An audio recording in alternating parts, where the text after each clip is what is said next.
Because that is the first commandment with a promise. Yan na timing man, yan i-attend sila pag last Sunday. Yan, na-confirm din ako nga ang pulong sa Diyos makatransform. Dili ang akong mensahe nga nakatransform, but the Word of God. Taas kayo yung message, di pa basa ko. Nagto sa iyong mama, masuri mga kay bandita kay ko. Masuri kang tumagtubag mo, pero kay ba mo malabo na ko. Yang yan na po bikas ante, nanawag na po. Pasalamat po. Dito na po na-confirm, no? That the Word of God will really transform. Kung maminaw lang ito mo sa pulong sa Ginoo, no? Ma-transform mo. Ano slide? Maminaw, i-apply. Okay, na-apply. Basta i-apply po. Walay imposible sa Diyos. Nagtuo ka nga beyond redemption ng ano?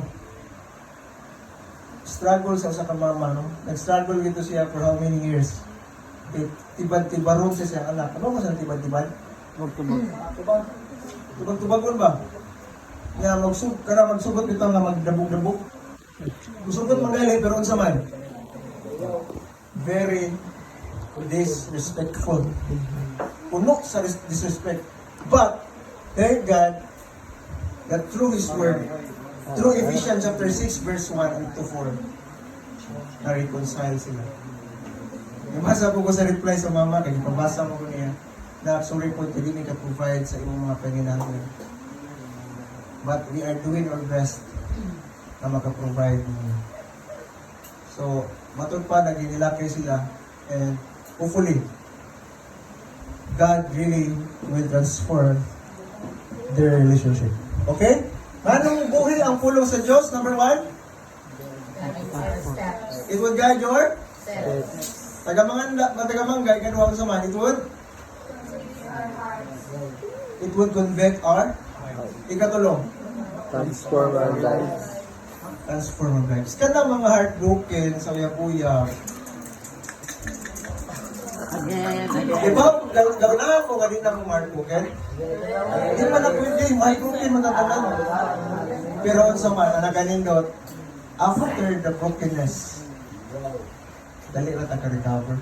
Kaya naman, naman tayo Ginoo. Napa may daghan. Dili na sa daghan tayo. Alay na may daghan. Tingnan mo ko na gano'n. Daghan, boss. It is because God will protect your hearts. Mga, ang uno, mga 15, 10 anyos, 17, 18, 19, 20 pang mo.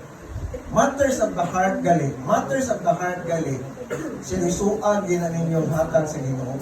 Kaya nga naman, musot na ginilas kasing-kasing, mausap din mo. Uyab na ituuan, asa mo simba. Usa ka chat sa uyab ka mag-data, masimbag, mawala. Anto gina. Kaya naman, matters of the heart naman, the heart is Deceitful. deceitful, makailan ng kasing-kasing. Malimbungo na. So, kung sa gingon sa Bible, kung hindi mo mabasa sa Bible, huwag mo kayo ba ang guard your bantayin na gayong. Naamoy angay bantayan kanyang kasing-kasing. Because out of the issues of the heart, mugawas ang issues sa kinabuhi.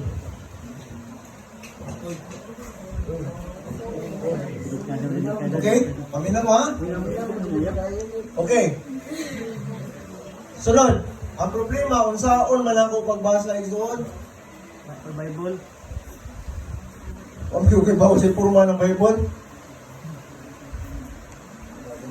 No? Ako, again, modern naman tayo mga apps. Pero ako, nag-retain niya kung hindi ko alin. Ganahan mo ko na maswatan ko. Nya, next time around, for example, mabalik na po ko, matinga mo ko, may lahit na po lang gikuan sa Ginoo na ko. Ako na Panginoon, may lahit, hindi ka nabasa, no? So nga po mga friend, nagbasa na ko sa Matthew chapter 1, genealogy. Dahil nang po nang diyan sa Ginoo na ko, ari na po ko sa John. Ari na po ko sa Romans.